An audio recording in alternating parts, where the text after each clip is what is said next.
I should have known this dresser flip wasn't going to be the smoothest after it started like this. But I'm always going to figure something out in the end, so come along and let me show you. This huge dresser was only $100 on Facebook Marketplace, and I knew it had so much potential, I just wasn't sure what the veneer was like underneath all this paint. I got all the drawers removed, and I also saved that hardware because I actually liked it, it just needed to be cleaned up. Then I just slopped on as much paint thinner as I could just to get that white layer of paint off to see what I was working with. The paint came off so easy actually, and it looked pretty good at the start. So my initial plan was to try to keep this veneer, but after I started sanding, I realized it was like paper thin, and that paint was covering up a lot of different defects. So this is where I went ahead and moved on to plan B.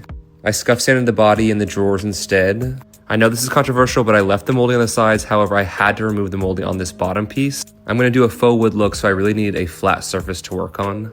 After I got that removed, I went in with the Dixie Belle all-in-one paint. This paint actually has primer and sealer already in it. So as long as you have a pretty solid scuff sand on the body, you could just go in right with the paint. After that was finished up, I went ahead and painted the top in this neutral color. After that dried to get that wood grain look back, I went in with wood glaze and a wood graining tool.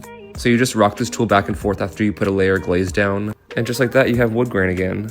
It looks wild to start, I know, but you have to let this first layer dry and then you put another layer of glaze on top. And it looks just like real wood. I repeated the same process on the bottom. Then I went in with a mixture of half water, half vinegar, and tossed my old hardware in there for about 2 hours.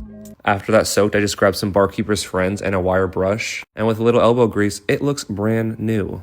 I attached that old hardware back on, and as a reminder, here is the before, and here is the unrecognizable results. I'm so happy with how that wood grain came out, especially paired with the color of the paint on the body. And can you believe that hardware is the original hardware?